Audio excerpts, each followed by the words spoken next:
الحمد لله وكفى وسلام على عباده الذين اصطفى أما بعد أعوذ بالله من الشيطان الرجيم بسم الله الرحمن الرحيم والله ولي المؤمنين سبحان ربك رب العزة عما يصفون وسلام على المرسلين والحمد لله رب العالمين اللهم صل على سيدنا محمد وعلى آل سيدنا محمد وبارک وسلم۔ اللہ رب العزت کے ہم پر ان گنت احسانات ہیں، ان میں سے ایک احسان تو یہ کہ اللہ رب العزت نے ہمیں انسان بنایا اور پھر ایمان عطا فرمایا۔ ایمان کا عطا کرنا اللہ رب العزت کی بڑی نعمتوں میں سے ایک ہے۔ پھر رب کریم نے ہمیں نبی علیہ الصلوۃ والسلام کی امت میں پیدا فرمایا۔ یہ وہ سعادت ہے جس کو حاصل کرنے کے لیے پہلی امتوں کے انبیاء دعائیں کرتے تھے۔ اللہ تعالیٰ نے ہمیں بن مانگے یہ نعمت عطا فرمائی۔ ہم جس قدر اللہ رب العزت کا شکر ادا کریں وہ کم ہے۔ پھر اللہ رب العزت نے ہمیں صحت سلامتی والا جسم عطا کیا۔ وہ بھی لوگ ہوتے ہیں جو ماں کے پیٹ سے جب پیدا ہوتے ہیں تو ان کی بینائی نہیں ہوتی۔ یہ بینائی والی نعمت کتنی قیمتی ہے جو اللہ تعالیٰ نے بن مانگے عطا فرمائی۔ ہمارے ایک حافظ تھے، حفظ مکمل کیا تو وہ ملنے کے لیے آئے، اور جب آئے تو کہنے لگے حضرت آج میں آپ سے ایک دعا کروانے کے لیے آیا ہوں۔ میں نے مسکرا کے کہا کہ حافظ صاحب آپ ماشاءاللہ جوان العمر ہیں، حفظ مکمل ہو گیا، اب آپ چاہتے ہوں گے کہ میری شادی کی دعا کر دیں۔ تو جب میں نے یہ کہا تو حافظ صاحب کی آنکھ سے آنسو آ گئے۔ میں بھی بہت سیریس ہوا۔ میں نے پوچھا حافظ صاحب کیا ہوا؟ کہنے لگے حضرت دعا یہ کروانا چاہتا ہوں کہ جس ہستی کو میں اپنی ماں کہتا ہوں آج تک میں اس کا چہرہ نہیں دیکھ سکا، آپ میرے لیے دعا کر دیں کہ اللہ مجھے ایک مرتبہ بینائی دے دے، میں ماں کا چہرہ تو دیکھ سکوں۔ اس وقت احساس ہوا کہ اے کریم آقا، آپ نے ہمیں جو بینائی والی نعمت عطا فرمائی یہ کتنی قیمتی ہے، اور ہم اس نعمت کو مس یوز کرتے ہیں اور غیر محرم کے اوپر استعمال کرتے ہیں۔ کتنے لوگ ہیں جو ماں کے پیٹ سے پیدا ہوتے ہیں اور وہ بچے بہرے ہوتے ہیں، وہ سن نہیں سکتے، اشاروں میں باتیں کرتے ہیں، اور جو بچہ بچپن سے بہرا ہو عام طور پہ وہ گنگا بھی ہوتا ہے، چونکہ وہ سن نہیں سکتا تو اس کی ویکیبلری نہیں ہوتی، وہ بول بھی نہیں سکتا۔ اللہ رب العزت نے ہمیں سماعت بھی عطا فرمائی، ہم بات سنتے بھی ہیں، بات کرتے بھی ہیں۔ پھر دیکھیں انسان کے چہرے پر ناک ایک چھوٹا سا عضو ہے، لیکن اس ناک کے اندر اتنی خوبصورتی ہے کہ اس کے خوبصورت ہونے سے چہرہ خوبصورت ہوتا ہے اور اس کے بدصورت ہونے سے چہرہ بدصورت بن جاتا ہے۔ اللہ رب العزت نے یہ نعمت بھی ہمیں اچھی عطا فرمائی۔ پھر زبان کو دیکھیے، اللہ تعالیٰ نے ہم کلامی کی توفیق عطا فرمائی۔ ہم اپنی فیلنگز کو الفاظ کا جامہ پہنا سکتے ہیں، دوسرے سے بات کر سکتے ہیں۔ مجھے ایک مرتبہ ایک ایسے گھر میں جانے کا موقع ملا جہاں خاوند گنگا تھا، بول نہیں سکتا تھا، اس کے 4 بچے تھے۔ تو میں ان کے گھر جا کے یہی سوچتا رہا کہ یہ 4 بچوں کا باپ ہے، اپنی بیوی سے اظہار محبت کرنا اس کو کتنا مشکل محسوس ہوتا ہوگا۔ ہم الفاظ کو کس طرح بنا سنوار کے کہہ دیتے ہیں دوسرے بندے کا دل خوش کرنے کے لیے، اور وہ اپنی بیوی سے صرف اشاروں سے باتیں کرتا تھا۔ اب دیکھیے یہ اللہ تعالیٰ کی ایک نعمت ہے جو اللہ نے عطا فرمائی تاکہ اس زبان کے ذریعے سے ہم قرآن پڑھیں اور اس زبان کے ذریعے سے ہم دین کی باتیں کریں۔ پھر اللہ رب العزت نے ہمیں ہونٹ عطا فرمائے۔ یہ ہونٹ دیکھنے میں چھوٹے سے ہوتے ہیں مگر ان کے اوپر انسان کی خوبصورتی کا انحصار ہوتا ہے۔ اگر ہونٹ بے ڈھنگے ہوں تو باوجود گورے رنگ کے اور باوجود اچھی خوبصورت شکل کے انسان خوبصورت نظر نہیں آتا۔ اگر انسان کے ہونٹ نہ ہوتے تو اس کے دانت یوں نظر آتے جیسا مردہ بکری کے دانت نظر آتے ہیں، انسان کی ساری خوبصورتی ختم ہو جاتی۔ چیز چھوٹی سی ہے مگر اہمیت دیکھیے کتنی ہے۔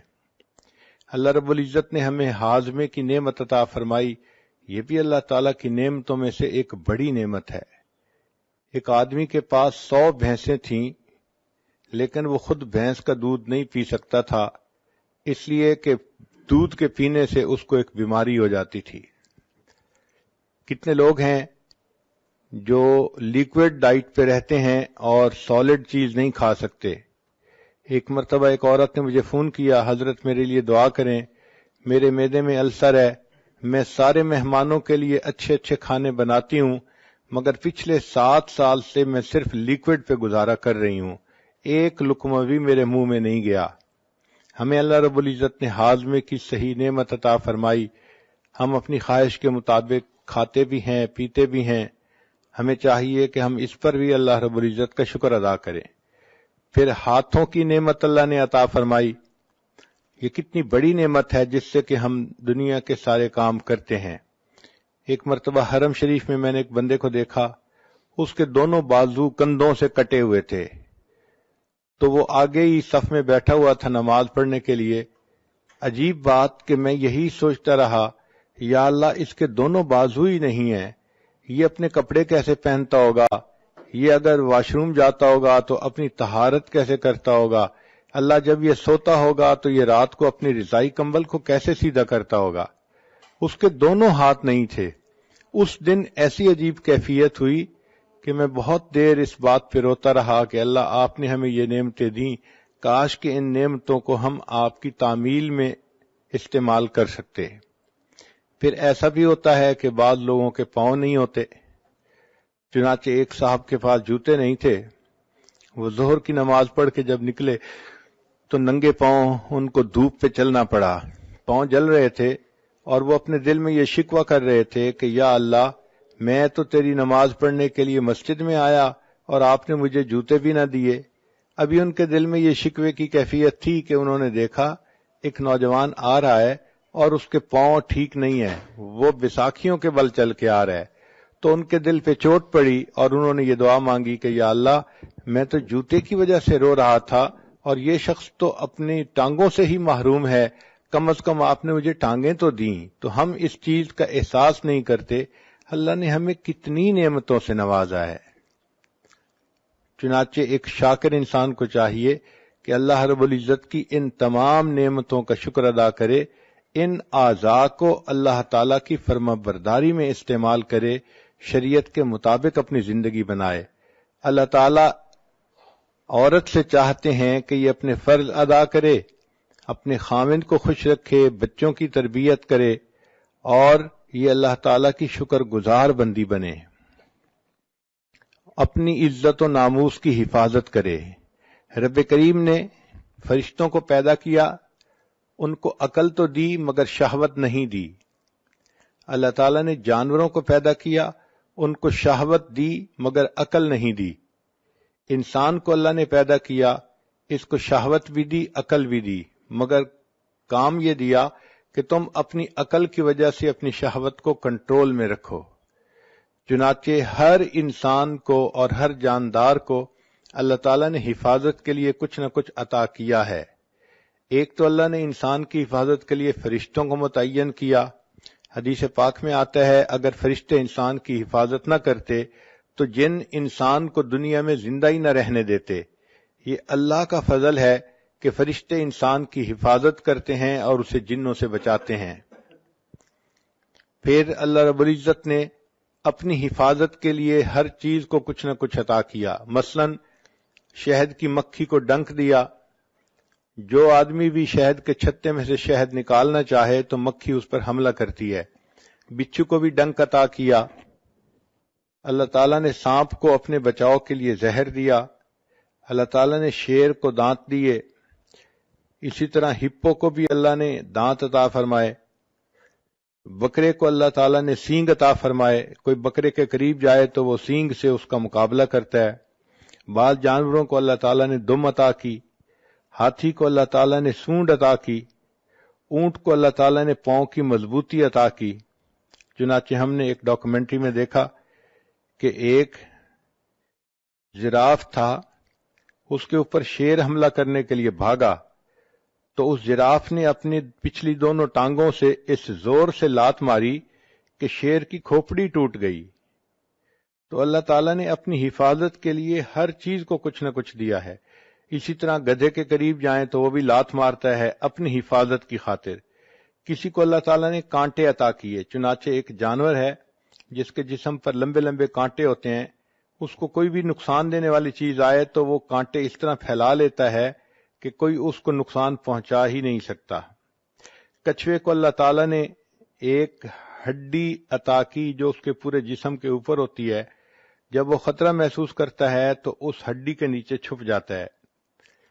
اللہ تعالیٰ نے مچھلی کو سیلانیت عطا فرمائی، چنانچہ مجھے آج بھی یاد ہے کہ 5ویں کلاس کا طالب علم تھا تو میرے بھائی مجھے ایک مرتبہ دریا پر لے گئے، وہاں لوگ مچھلی پکڑ رہے تھے تو میرا بھی جی چاہا کہ میں مچھلی پکڑوں۔ چنانچہ ایک صاحب نے مچھلی پکڑی، کافی مناسب بڑی تھی، تو اس نے کہا کہ اچھا تم اسے پکڑ لو۔ جب میں نے اسے ہاتھ میں پکڑا تو مچھلی ہلی اور پانی میں چلی گئی، مجھے پتہ بھی نہیں چلا۔ پتہ چلا کہ وہ اتنی سلیپری تھی کہ اس کو پکڑنے کے لیے ذرا ٹیکنیک چاہیے تھی، اور مجھے چونکہ پتہ نہیں تھا میں نے اسے نرمی سے پکڑا تو وہ ہاتھ سے نکل گئی۔ مچھلی کی طرح ہاتھ سے نکل جانا یہ ایک ضرب المثل بن گئی ہے۔ اسی طرح ایک مچھلی ایسی بھی ہے کہ جو اپنی حفاظت کے لیے بجلی کا جھٹکا مارتی ہے۔ ہم نے ایک ایکویریم میں دیکھا امریکہ میں کہ ایک ایسی مچھلی تھی کہ جب وہ ہلتی تھی تو 440 وولٹ کا کرنٹ پیدا ہوتا تھا۔ انہوں نے ایک بلب لگایا ہوا تھا تو وہ بلب جلتا تھا اور پتہ چلتا تھا کہ اس مچھلی کے ہلنے سے برقی رو پیدا ہو رہی ہے۔ ایک مچھلی کو اللہ تعالیٰ نے ڈنک والی دم عطا فرمائی، چنانچہ جو اس کے قریب آتا ہے اس کو وہ ڈنک لگاتی ہے اور بندہ مر جاتا ہے۔ اللہ تعالیٰ نے چوہے کو دن میں اور رات میں دیکھنے کے لیے نظر عطا فرمائی تاکہ یہ بلی سے ہر وقت بچ سکے۔ چھچھوندر، اس کو اللہ تعالیٰ نے بچنے کے لیے بدبو عطا کی، چنانچہ اس کے اندر بدبو اتنی ہوتی ہے کوئی اس کے قریب رہنا بھی پسوا۔ کہنے لگا جی کہ اس کی وجہ سے میرے ہاتھ گیلے ہو گئے، تو پتہ چلا کہ مینڈک کا یہ ٹرک ہے کہ جو کوئی بندہ اس کو پکڑتا ہے وہ پیشاب کر دیتا ہے اور بندہ اس کو پھر کنفیوز ہو کے چھوڑ دیتا ہے۔ تو ہر کسی کو اللہ نے اپنی حفاظت کے لیے کچھ نہ کچھ عطا کیا۔ عورت کو اللہ نے اپنی حفاظت کے لیے عقل عطا کی، چنانچہ عورت کو چاہیے کہ وہ اپنی عقل کی وجہ سے سوچے اور اپنی جان اور اپنی عزت آبرو کی حفاظت کرے۔ یہ عقل ایک ڈھال ہے جو انسان کی عزت آبرو کو بچا لیتی ہے۔ جو لڑکیاں عقل استعمال نہیں کرتی وہ بڑی جلدی غیر محرم بندوں کے سامنے شکار بن جاتی ہیں اور ان کا وکٹم بن جاتی ہیں۔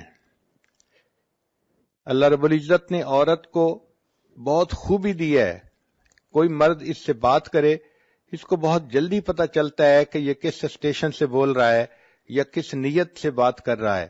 یہ سمجھ اور فہم عطا کرنے کا مقصد یہی تھا کہ چونکہ اس نے اپنی عزت و ناموس کی حفاظت کرنی تھی تو اللہ تعالیٰ نے اس کو اس معاملے میں بہت زیادہ فہیم بنایا کہ اس کو پتہ چل جاتا ہے کہ یہ غیر مرد مجھ سے کیا چاہتا ہے۔ اس لیے فرمایا کہ تم غیر مرد سے بات کرنے کا موقع پیش بھی آ جائے تو تم ذرا روکھے انداز میں بات کرو، آواز میں لوچ پیدا نہ کرو، ڈھیلی سریلی آواز بنا کے بات نہ کرو۔ فَيَطْمَعَ الَّذِي فِي قَلْبِهِ مَرَضٌ، ورنہ طمع کرے گا وہ بندہ جس کے دل کے اندر مرض ہوگی۔ آج کل یونیورسٹیوں کی بچیاں یونیورسٹی میں جاتی ہیں، سروں پہ دوپٹے بھی نہیں ہوتے، خوشبوئیں لگائی ہوتی ہیں اور کپڑے بھی ٹائٹ پہنے ہوتے ہیں، اور وہ یہ سمجھتی ہیں کہ اس طرح ہم دوسروں کو بہت خوبصورت نظر آتی ہیں، اور وہ یہ نہیں سمجھتی کہ اس طرح جو غیر محرم مرد ہیں وہ ہمارے بارے میں کتنی بری سوچ دل میں رکھتے ہیں اور ہیلے بہانے بنا بنا کے وہ عورتوں کو اپنے دام میں گرفتار کرتے ہیں۔ تو عقل انسان استعمال کرے تو اس کے ذریعے سے اپنی شہوت کو کنٹرول کر سکتا ہے۔ رب کریم نے انسان کو یہ نعمت عطا فرمائی تاکہ اس کی وجہ سے اس کی عزت و آبرو کی حفاظت رہے۔ لہذا اب کوئی مرد گناہ کی دعوت کس طرح سے دے، مسکرا مسکرا کے دے یا میسیجز لکھے یا باتیں کرے، تو ایسی کسی چیز کی طرف التفات ہی نہیں کرنا چاہیے۔ آرزوئیں خون ہوں یا حسرتیں پامال ہوں، اب تو اس دل کو تیرے قابل بنانا ہے مجھے۔ دعا مانگنی چاہیے کہ اللہ تعالی جان عزت آبرو کی حفاظت کرنے میں مدد فرمائے۔ ایک بات ذہن میں رکھ لیجئے کہ نفسانی خواہشات کو انسان جتنا پورا کرے یہ اتنا اور زیادہ بڑھتی ہیں۔ ان کو ختم کرنے کا ایک ہی طریقہ ہے کہ ان کو نظر انداز کریں اور ان کے ختم ہونے کی اللہ سے دعا مانگیں۔ جب اللہ سے دعا مانگیں گی تو اللہ تعالیٰ بچا لیں گے۔ اسی لیے حضرت یوسف علیہ السلام نے کہا تھا کہ اے پروردگار عالم، اگر آپ مجھے نہیں بچائیں گے تو میں اس گناہ میں گر جاؤں گا۔ تو انسان اللہ سے دعا مانگے۔ عورت کو چاہیے کہ عشاء کے بعد 2 رکعت نفل پڑھ کے روزانہ اللہ سے یہ دعا مانگے، اے اللہ میری عزت و ناموس کی حفاظت رکھنا، مجھے کسی ایسی مشکل میں گرفتار نہ کرنا کہ جہاں میری عزت کو خطرہ ہو۔ ہم اللہ تعالیٰ سے مانگیں گے، اللہ تعالیٰ عطا فرمائیں گے۔ انسان اللہ تعالیٰ سے محبت کرتا ہے، اللہ تعالیٰ اس سے محبت کرتے ہیں۔ ایک بزرگ فرماتے ہیں کہ مجھے 4 چیزوں کو سمجھنے میں غلطی تھی، مگر قرآن پاک میں نے پڑھا تو مجھے پتہ چلا کہ میری غلطی کہاں کہاں پہ ہے۔ مثلا میں یہ سمجھتا تھا کہ میں اللہ سے محبت کرتا ہوں جس کی وجہ سے اللہ مجھ سے محبت کرتے ہیں، لیکن میں نے قرآن پاک میں پڑھا یحبہم ویحبونہ، تو تب مجھے پتہ چلا کہ اللہ تعالیٰ بندے سے پہلے محبت فرماتے ہیں اور اس کے نتیجے کے طور پہ بندے کے دل میں اللہ کی محبت پیدا ہوتی ہے۔ دوسری غلطی یہ تھی کہ میں یہ سوچتا تھا کہ انسان اپنے رب سے پہلے راضی ہوگا تو اس کے بدلے اللہ اس سے راضی ہوں گے۔ قرآن پاک پڑھا تو میری یہ غلطی بھی ختم ہو گئی۔ اللہ تعالیٰ فرماتے ہیں رضی اللہ عنہم ورضوا عنہ، اللہ ان سے راضی ہو گیا، وہ اللہ سے راضی ہو گئے۔ تو پہلے اللہ راضی ہوتا ہے، نتیجہ یہ ہوتا ہے کہ بندہ بھی پھر اپنے رب سے راضی ہو جاتا ہے۔ پھر ایک بات کہ انسان وہ فرماتے ہیں کہ میں یہ سمجھتا تھا کہ میں اللہ کو پہلے یاد کرتا ہوں پھر اللہ مجھے یاد کرتے ہیں، لیکن قرآن پاک پڑھا تو بتایا وما توفیقی الا باللہ، کہ میری توفیق تو اللہ ہی کی۔ تو ہم جو اللہ کو یاد کرتے ہیں تو اللہ پہلے یاد کرتا ہے، وہ توفیق دیتا ہے، تب ہم اللہ کو یاد کرتے ہیں۔ اس لیے ایک حدیث پاک میں آتا ہے کہ انسان کو اللہ تعالیٰ دن میں جو نعمتیں عطا فرماتے ہیں اس میں سب سے بہتر توفیق یہ ہوتی ہے کہ انسان کو اللہ اپنی یاد کی توفیق عطا فرما دے۔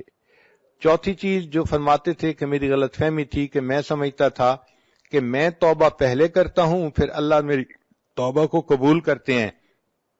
جب قرآن پاک پڑھا تو اس میں بتایا گیا ثم تاب علیہم لیتوبوا، اللہ کی رحمت پہلے متوجہ ہوتی ہے پھر انسان کو توبہ کی توفیق ملتی ہے۔ تو یہ ذہن میں رکھیے کہ اللہ کی رحمت کی نظر پہلے ہوتی ہے، اللہ تعالیٰ بندے کو اپنائیت کی نظر سے پہلے دیکھتے ہیں پھر اس کو توبہ کی توفیق ملتی ہے۔ اس اجتماع میں آنے کا بنیادی مقصد یہی ہے کہ ہم زندگی کے پچھلے گناہوں سے سچی پکی توبہ کر لیں اور آئندہ اللہ کی بارگاہ میں فرما بردار بن کر زندگی گزارنے کا ارادہ کریں۔ اللہ تعالیٰ کی طرف سے رحمت کی نظر ہوگی، ہماری طرف سے نیک بن کر رہنے کا ارادہ ہوگا، تو یہ محبت کا تعلق جڑ جائے گا۔ دونوں جانب سے اشارے ہو چکے، تم ہمارے ہم تمہارے ہو چکے۔ محبت کہتے ہیں دل کا کسی کے ساتھ اتنا مشغول ہو جانا کہ دوسروں کی طرف انسان کا دھیان ہی نہ رہے، اس کیفیت کو محبت کہتے ہیں۔ کوئی دل میں اتنا سما جاتا ہے کہ اس دل میں کسی دوسرے کے لیے جگہ ہی نہیں رہتی، اور اس کی علامات یہ ہے کہ محبوب کی فرما برداری کرتا ہے اور اس کی بات ماننے میں انسان کو مزہ آتا ہے۔ ان المحب لما یحب مطیع، محب جس سے محبت کرتا ہے اس کا مطیع ہوتا ہے، اور پھر اس کی صفات کو انسان اپنا کر خوش ہوتا ہے۔ بندے کو چاہیے اپنے اللہ سے محبت کرے اور اپنے اندر اللہ تعالیٰ کی صفات کو پیدا کرے۔ چنانچہ حدیث پاک میں فرمایا تخلقوا باخلاق اللہ، تم اللہ تعالیٰ کے اخلاق کو اپناؤ۔ اللہ تعالیٰ پردہ ڈالنے والے ہیں، تم بھی بندوں کے لیے پردہ ڈالنے والے بن کر رہو۔ اللہ تعالیٰ جلدی غلطیوں کو معاف فرما دیتے ہیں، تم بھی دوسروں کی غلطیوں کو جلدی معاف کرو۔ اللہ تعالیٰ رحیم و کریم ہے، تم بھی رحیم و کریم بن کر رہو، دوسروں کے لیے عفو درگزر کا معاملہ کرو۔ اللہ تعالیٰ حلیم ہے، تم بھی اپنے اندر حلم پیدا کرو۔ اور یہ بھی سوچئے کہ ہم اللہ سے محبت بعد میں کرتے ہیں، پہلے اللہ تعالیٰ ہم سے محبت کرتے ہیں۔ حدیث پاک میں ہے، حدیث قدسی، یا ابن آدم انی لک محب، اے آدم کے بیٹے میں تم سے محبت کرتا ہوں۔ تو اللہ تعالیٰ بندے سے محبت پہلے کرتے ہیں، پھر اس کے بعد بندے کو اللہ سے محبت کی توفیق نصیب ہوتی ہے۔ اللہ تعالیٰ اتنے احسانات کرتے ہیں بندے پر، ہمیں تو ان کا پتہ بھی نہیں چلتا کہ کیسے ہیں، پھر اس کے بعد بندے کو اللہ سے محبت کی توفیق نصیب ہوتی ہے۔ اللہ تعالیٰ اتنے احسانات کرتے ہیں بندے پر، ہمیں تو ان کا پتہ بھی نہیں چلتا کہ کیسے کیسے احسانات ہیں۔ مثال کے طور پہ اللہ تعالیٰ بندے کے رازق ہیں، تو اللہ تعالیٰ وقت کے ساتھ ساتھ بندے کے رزق کے دروازے بڑھاتے چلے جاتے ہیں۔ ایک علمی نکتہ ہے، بچیاں اس پوائنٹ کو نوٹ کریں کہ دیکھیں جب بچہ اس دنیا میں پیدا ہونا ہوتا ہے تو ماں کے پیٹ میں اس کے رزق کا ایک دروازہ ہوتا ہے، وہ ایک تعلق جو ماں کے جسم کے ساتھ بچے کے جسم کا ہے، وہ ایک آنت ہوتی ہے جس کے ذریعے سے خون اس بچے کو مل رہا ہوتا ہے، غذا مل رہی ہوتی ہے، اور بچہ اسی کے ذریعے سے ماں کے پیٹ میں پل رہا ہوتا ہے۔ تو گویا ماں کے پیٹ میں انسان کے لیے رزق کا ایک دروازہ تھا، پھر جب وہ بچہ اس دنیا میں پیدا ہو گیا، اب اللہ تعالیٰ نے دو دروازے بنا دیے، ماں کے سینے میں دو پستان بنا دیے۔ پہلے ایک جگہ سے رزق ملتا تھا، اب دو جگہ سے رزق ملنا شروع ہو گیا اس دنیا میں آنے کے بعد۔ پھر بچہ تھا، ماں کا دودھ پیتا تھا، جب بچہ بڑا ہو گیا اور ماں کے دودھ کے علاوہ اب باقی چیزیں کھانے لگ گیا، اللہ تعالیٰ نے اس کے لیے رزق کے چار دروازے کھول دیے۔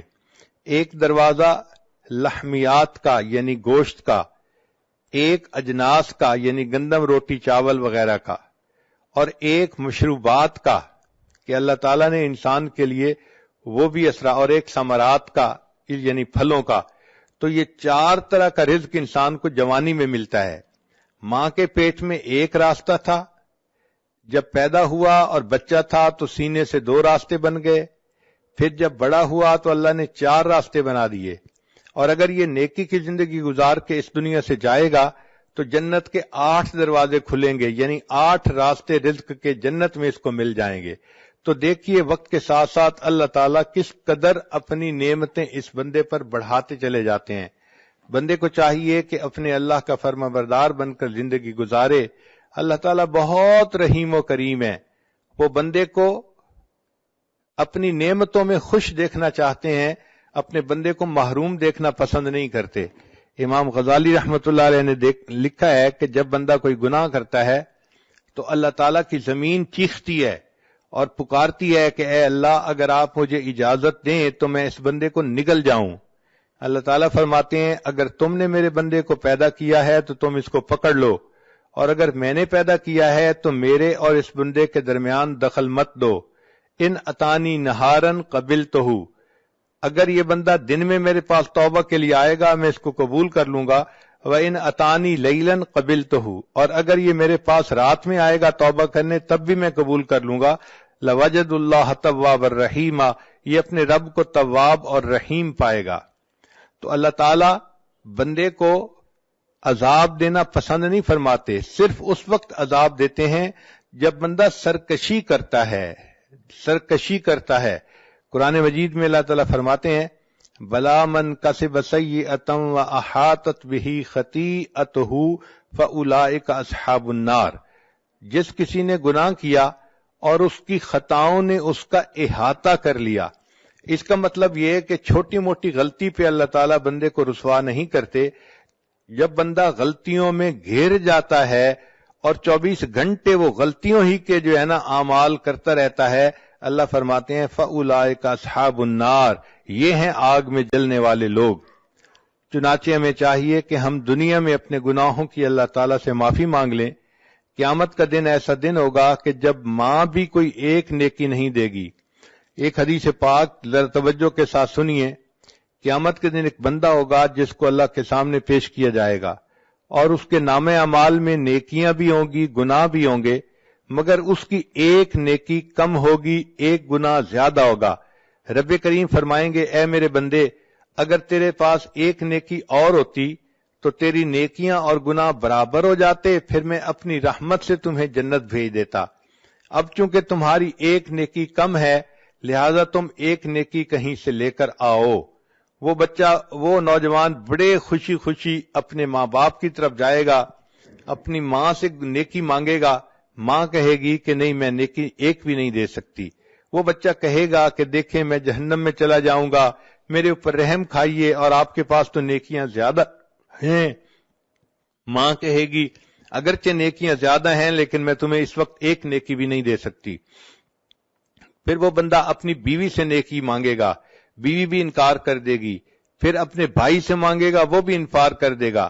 یوم یفر المرء من اخیہ و امہ و ابی و صاحبتہ و بنی، بیٹا بھی انکار کر دے گا.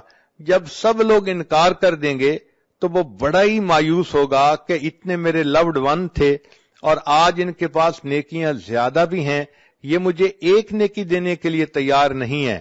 اتنے میں اس کو ایک بندہ ملے گا، وہ پوچھے گا تم کیوں رو رہے ہو؟ یہ کہے گا ایک نیکی کم ہے اس وجہ سے میں رو رہا ہوں اور مجھے کوئی نہیں دے رہا. وہ کہے گا اچھا مجھ سے ایک نیکی لے لو.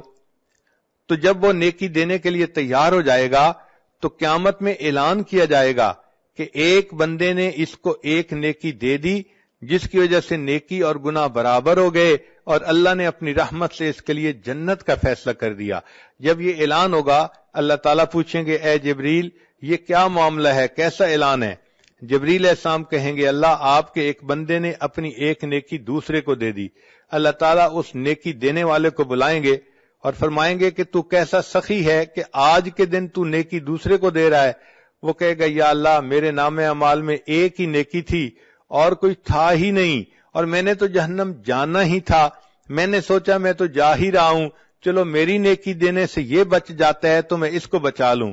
اللہ فرمائیں گے اچھا اگر تو نے اپنی سخاوت دکھائی تو میں اس بات کا زیادہ مستحق ہوں کہ میں اپنی سخاوت دکھاؤں، مجھ جیسا سخی کوئی نہیں، چلو میں نے تمہیں بھی جنت عطا فرما دی اور اس بندے کو بھی جنت عطا فرما دی. رب کریم تو اتنے مہربان ہیں کہ بندے کے لیے بخشش کے بہانے ڈھونڈتے ہیں. چنانچہ ہمیں چاہیے کہ ہم اللہ تعالیٰ کو اپنا دوست بنائیں.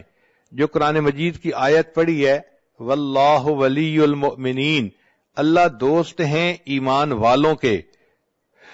مفسرین نے ولی کے کچھ معنی لکھے ہیں. ولی کا ایک معنی ہوتا ہے دوست، ایک ہوتا ہے نگران، ایک ہوتا ہے کارساز، اور ایک ہوتا ہے مددگار، ایک ہوتا ہے ساتھی اور ایک ہوتا ہے وارث. ایک ولی کے اتنے معنی ہیں. گویا جو اللہ کو اپنا ولی بنائے گا تو وہ دوست بھی اللہ کو بنائے گا، مددگار بھی، ساتھی بھی، وارث بھی. ہم اگر اللہ کو اپنا ولی بنا لیں گے تو اللہ تعالیٰ پھر ہمارے مشکلات کو آسان بھی فرما دیں گے. دوست اپنے دوست کی مشکلات کا خیال رکھتا ہے. کہتے ہیں کہ ایک ہاتھی نشین تھا اور اس نے کسی غریب کے ساتھ دوستی کر لی تو غریب نے کہا کہ نہیں میں آپ سے دوستی نہیں کر سکتا. ہاتھی نشین نے پوچھا کیوں نہیں کر سکتا؟ اس نے کہا کہ اس لیے کہ میرا گھر چھوٹا سا ہے، تو ہاتھی پہ چڑھ کے آئے گا تو میرے گھر میں تو داخل بھی نہیں ہو سکتا. تو ہاتھی نشین نے مسکرا کے کہا سنو میں جس کو اپنا دوست بناتا ہوں پھر اس کا مکان اونچا بھی بنوا دیا کرتا ہوں تاکہ میرا ہاتھی وہاں جا سکے. تو اللہ تعالیٰ کو جب بندہ دوست بناتا ہے اللہ تعالیٰ اس بندے کے دنیا آخرت کے کاموں کو سنوار دیتے ہیں. اللہ تعالیٰ ہی اس بات کا مستحق ہے کہ ہم اس کو اپنا دوست بنائیں.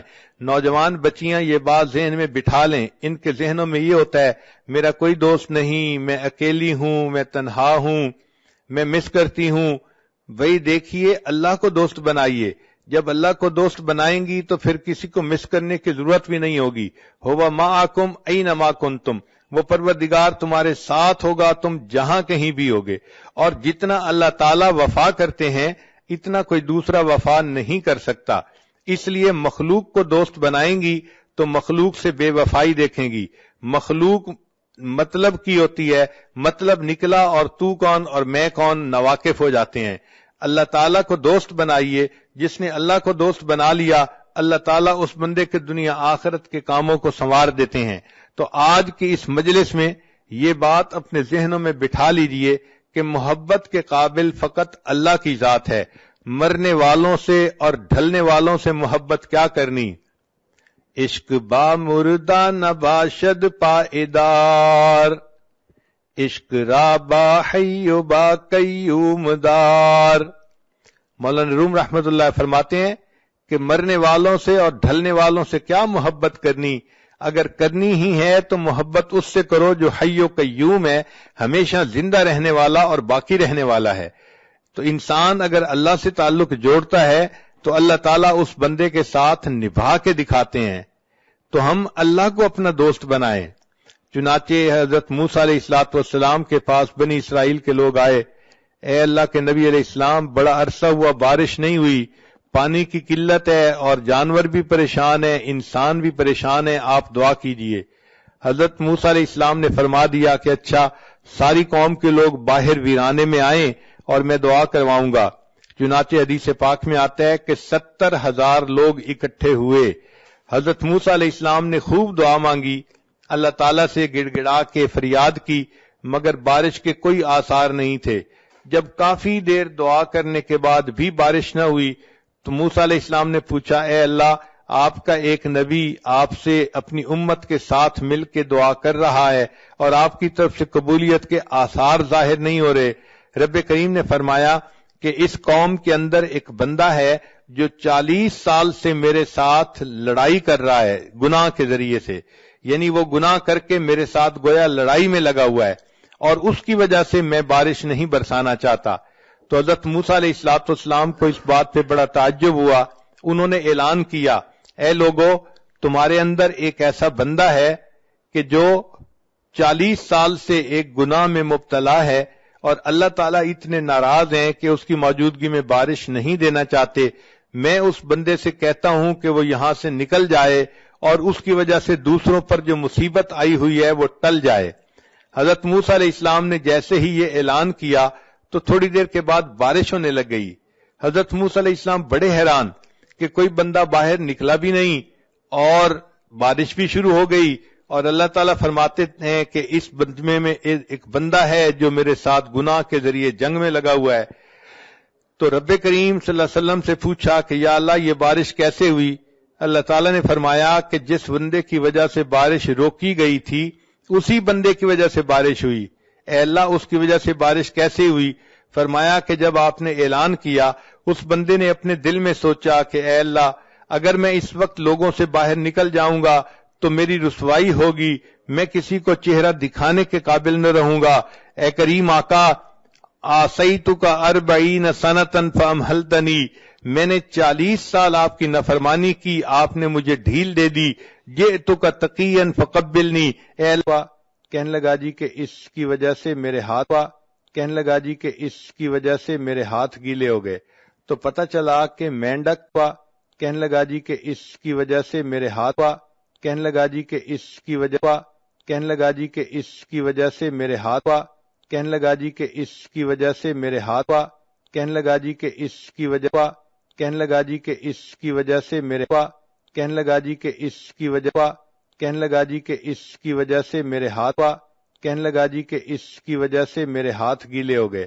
تو پتہ چلا کہ مینڈک کہنے لگا جی کہ اس کی وجہ سے میرے ہاتھ کہنے لگا جی کہ اس کی وجہ کہنے لگا جی کہ اس کی وجہ کہنے لگا جی کہ اس کی وجہ سے میرے ہاتھ کہنے لگا جی کہ اس کی وجہ سے میرے ہاتھ کہنے لگا جی کہ اس کی وجہ سے میرے کہنے لگا جی کہ اس کی وجہ سے میرے ہاتھ کہنے لگا جی کہ اس کی وجہ تھے. اتنے اس کے خزانے تھے، گوڈاؤن تھے. چنانچہ جب بنی اسرائیل پر زکوٰۃ کا حکم آیا تو حضرت موسیٰ علیہ السلام نے اعلان فرمایا کہ زکوٰۃ ادا کی جائے. قارون کو کہا کہ وہ بھی زکوٰۃ دے. قارون اس بات پہ بہت زیادہ غصے میں آ گیا کہ مال میرا ہے اور میں موسیٰ علیہ السلام کے کہنے پر لوگوں میں کیوں لٹا دوں. اب غصے کی وجہ سے وہ چاہتا تھا کہ میں کوئی ایسا کام کروں کہ مجھے زکوٰۃ نہ دینی پڑے. اپنے دوستوں میں بیٹھ کے اس نے مشورہ کیا. چنانچہ دوستوں نے اس کو مشورہ کیا کہ تم کوئی ایسا کام کرو کہ جس کی وجہ سے موسیٰ علیہ السلام کی عزت خراب ہو جائے اور وہ لوگوں کی نظر سے گر جائیں، پھر آپ کہنا کہ میں ان کی بات نہیں مانتا. چنانچہ اس نے ایک عورت کے ساتھ رابطہ کیا اور اس کو کہا کہ میں تمہیں اتنے اتنے پیسے دوں گا، تم مجمع میں کھڑے ہو کے الزام لگا دینا کہ موسیٰ علیہ السلام نے میرے ساتھ حرام کاری کی ہے. چنانچہ عورت اگرچہ سمجھدار ہوتی ہے مگر ایموشنلی بہت جلدی پھسل جاتی ہے. وہ عورت مال کے چند ٹکوں کی خاطر پھسل گئی اور کہنے لگی بہت اچھا. چنانچہ ایک مجلس تھی جس میں حضرت موسیٰ علیہ السلام بھی تھے، بنی اسرائیل کے لوگ بھی تھے. وہاں پر وہ عورت کھڑی ہوئی اور کہنے لگی لوگوں میں آپ لوگوں کو ایک بات کہنا چاہتی ہوں. چنانچہ وہ یہ بات کہنا چاہتی تھی مگر اللہ تعالی مددگار ہیں. حضرت موسیٰ علیہ السلام کا روب ایسا تھا کہ وہ کوئی بات نہ کر سکی اور کہنے لگی کہ بھئی مجھے تو قارون نے پیسے دینے کا وعدہ کیا تھا اور یہ کہا تھا کہ تم موسیٰ علیہ السلام پر بہتان لگا دو، اور موسیٰ علیہ السلام نے تو میرے ساتھ کوئی ایسا کام نہیں کیا، وہ تو بالکل پاک ہیں اور صاف ہیں. جب حضرت موسیٰ علیہ السلام کو پتہ چلا کہ قارون نے مجھے پبلکلی انسلٹ کرنے کے لیے ایسی حرکت کی تو موسیٰ علیہ السلام کو بہت جلال آیا. اللہ تعالیٰ سے دعا کی اے اللہ آپ مہربانی فرما دیجئے اور اس میری تکلیف کو دور کر دیجئے. رب کریم نے فرمایا کہ اے میرے پیارے موسیٰ علیہ السلام میں نے تھوڑی دیر کے لیے زمین کو تمہارے ماتحت کر دیا، جو حکم آپ زمین کو دیں گے وہ حکم زمین مانے گی. چنانچہ موسیٰ علیہ السلام نے حکم دیا اے زمین قارون کو نگل جا. قارون تیسرا حصہ زمین کے اندر دھنس گیا. پھر وہ پکارنے لگا، موسیٰ علیہ السلام سے معافیاں مانگنے لگا. موسیٰ علیہ السلام نے دوبارہ زمین کو کہا تو وہ 2/3 زمین کے اندر دھنس گیا. پھر معافیاں مانگنے لگا. حضرت موسیٰ علیہ السلام اتنے جلال میں تھے، تیسری مرتبہ حکم دیا اے زمین اس کو نگل جا. چنانچہ قارون کو زمین نگل گئی اور قارون زمین میں دھنستا چلا جائے گا. چنانچہ جب قارون دھس گیا اللہ تعالیٰ نے موسیٰ علیہ السلام کی طرف وحی بھیجی اے میرے پیارے موسیٰ علیہ السلام جب آپ نے زمین کو حکم دیا اس کو نگل جا، زمین نگل رہی تھی، اس وقت وہ آہ و فریاد کر رہا تھا، معافیاں مانگ رہا تھا، مگر آپ نے اس کی ایک نہ سنی اور اس کو آپ نے پورا کا پورا زمین کے اندر دھسا دیا. اے میرے پیارے موسیٰ علیہ السلام اگر وہ اس وقت مجھ سے فریاد کرتا تو میں پروردگار اس وقت بھی اس کی اس فریاد کو قبول کر لیتا اور اسے معاف کر دیتا. تو رب کریم تو اتنے مہربان ہے کہ ان کی مہربانی کے بارے میں کوئی بندہ سوچ ہی نہیں سکتا.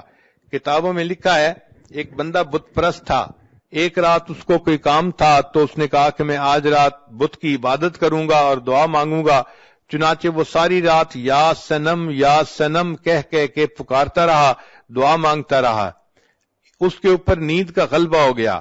اب جب نیند کا غلبہ ہوا تو نیند کے غلبے میں یا سنم کہتے کہتے اس نے زبان سے نکلا یا سمد اللہ تعالیٰ کا نام ہے. تو جیسے ہی اللہ تعالیٰ کا نام لکھا اللہ تعالیٰ نے فوراً فرمایا لبیک یا عبدی، اے میرے بندے تم مجھ سے کیا چاہتا ہے؟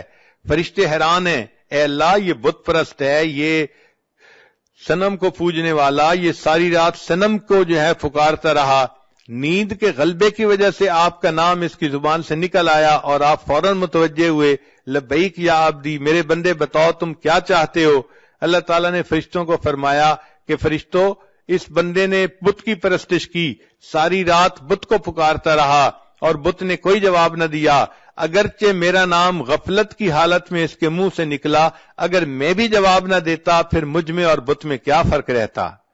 تو رب کریم اگر اتنے مہربان ہے کہ ایک بت پرست غفلت کی حالت میں یا سمد کہہ دیتا ہے، اللہ اس کو بھی پکار کا جواب دیتے ہیں، تو اگر وہ عورت جو اللہ سے محبت کرتی ہے، اللہ کی وجہ سے اپنی عزت و آبرو کی حفاظت کرتی ہے، اللہ کے محبوب صلی اللہ علیہ وسلم کی ایک ایک سنت پر محبت سے عمل کرتی ہے، ایسی نیک پاک لڑکی اگر تہجد کے وقت میں اللہ کے سامنے ہاتھ اٹھائے گی اور دعا مانگے گی، اللہ تعالیٰ اس کی دعاؤں کو کیوں نہیں قبول فرمائیں گے؟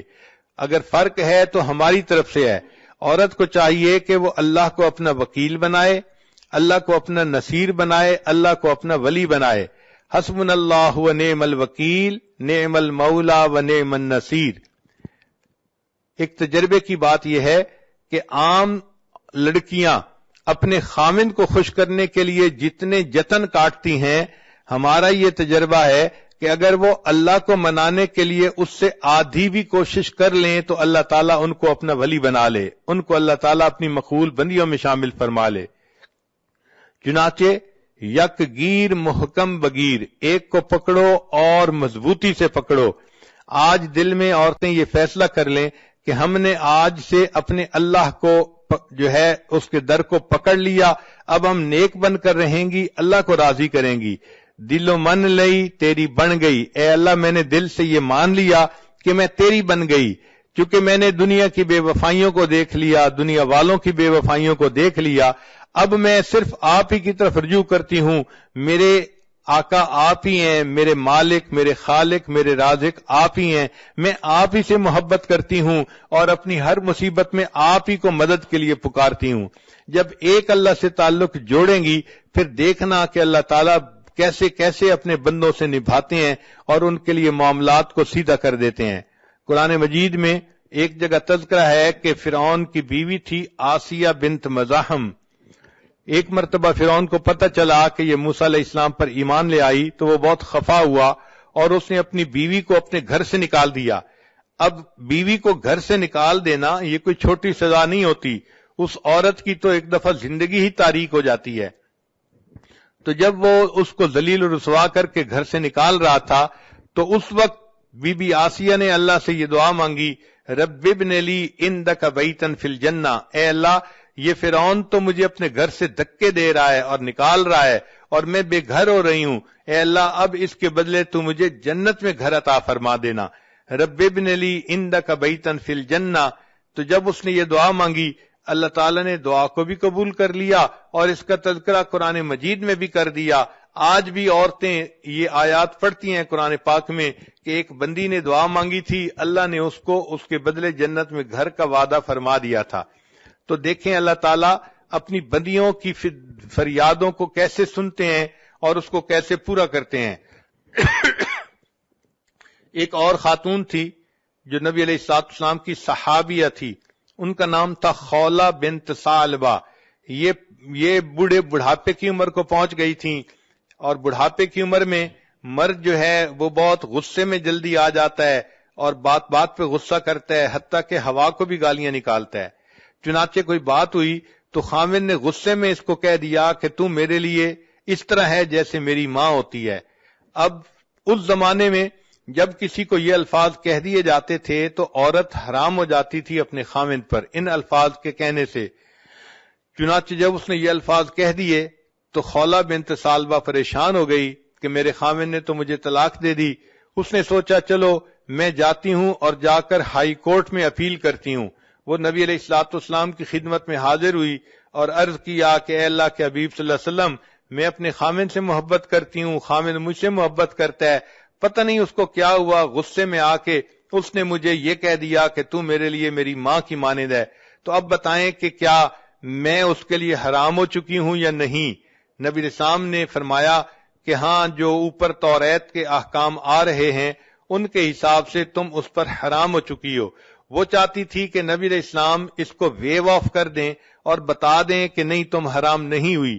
اس نے دوبارہ کہا اے اللہ کے حبیب صلی اللہ علیہ وسلم، اب میں بوڑھی ہو گئی ہوں، اگر وہ مجھے طلاق دے گا تو کوئی بندہ مجھ سے شادی کرنا بھی پسند نہیں کرے گا، اور پھر میرے بچے ہیں، میں ان بچوں کو کہاں لے کے جاؤں گی؟ اگر خامد کے پاس چھوڑوں تو بچے بگڑ جائیں گے، اپنے پاس رکھوں تو میں بچوں کو سپورٹ نہیں کر سکتی۔ اے اللہ کے حبیب صلی اللہ علیہ وسلم، میرا کیا بنے گا، میں کیسے زندگی گزاروں گی؟ اس نے جب 2-3 دفعہ انسسٹ کیا تو اللہ کے حبیب صلی اللہ علیہ وسلم نے اسے صاف کہہ دیا کہ اب تم اپنے خامد کے لیے حرام ہو چکی ہو، اس لیے اب تم اس کے ساتھ دوبارہ نہیں جڑ سکتی۔ جب نبی علیہ السلام نے بھی جواب دے دیا، اس وقت خولہ بنت ثعلبہ نے دل میں سوچا کہ ہائی کورٹ کا فیصلہ بھی میرے خلاف آ گیا ہے، اب مجھے سپریم کورٹ کی طرف رجوع کرنا پڑے گا۔ لہذا وہیں صحن میں کھڑے کھڑے عائشہ صدیقہ عنہا فرماتی ہیں اس نے اللہ کو پکارنا شروع کر دیا، اے پروردگار میں بوڑھی ہوں، نہ میرے پاس جوانی رہی نہ حسن رہا، کوئی مجھ سے شادی کرنے والا نہیں، اگر اس نے مجھے طلاق دے دی، میرے چھوٹے چھوٹے بچے ہیں، اے اللہ ان بچوں کو کون سپورٹ کرے گا، اور اگر وہ بچے میں اس کو دے دوں تو بچے بگڑ جائیں گے، ان کو ماں کی محبت نہیں ملے گی، اے اللہ میں اپنا غم کس کو بیان کروں، تو میری مدد فرما۔ عائشہ صدیقہ رضی اللہ عنہا فرماتی ہیں وہ ابھی اپنے رب سے یہ مناجات کر رہی تھی کہ نبی علیہ الصلوۃ والسلام کے اوپر وحی کے آثار شروع ہو گئے، میں نے اس بوڑھی عورت کو چپ کروایا، چپ کرو، نبی علیہ السلام پر وحی اتر رہی ہے۔ وہ تھوڑی دیر چپ ہوئی، نبی علیہ الصلوۃ والسلام نے فرمایا، اللہ نے قرآن جو ہے نا وہ اتار دیا، فرمایا قد سمع اللہ قول التی تجادلک فی زوجہا وتشتکی الی اللہ، اللہ نے اس بڑھیا کی فریاد کو سن لیا، وہ اپنے اللہ کو پکار رہی تھی۔ سوچنے کی بات ہے، عورت اگر اللہ سے اپنا دل لگاتی ہے اور ایسے مشکل وقت میں اللہ کو پکارتی ہے، اللہ اتنے کریم ہیں، اس کی پکار کو بھی سنتے ہیں اور قرآن پاک کا اس کو حصہ بھی بنا دیتے ہیں۔ لہذا عورتوں کو یہ بات اچھی طرح دل میں بٹھا لینی چاہیے کہ ہماری محبت فقط اللہ کے لیے مخصوص ہے اور ہمارا کارساز فقط اللہ ہے۔ ہم دنیا میں کسی کی مدد نہیں چاہتے، ہم دنیا میں کسی غیر کی طرف قدم نہیں بڑھانا چاہتے، ہم اللہ ہی سے مانگتے ہیں۔ اللہ تعالیٰ مہربانی فرمائیں گے، دنیا میں بھی قدم قدم پر بندے کی حفاظت فرمائیں گے اور آخرت کی نعمتیں بھی بندے کو عطا فرمائیں گے۔ وآخر دعوانا ان الحمد للہ رب العالمین۔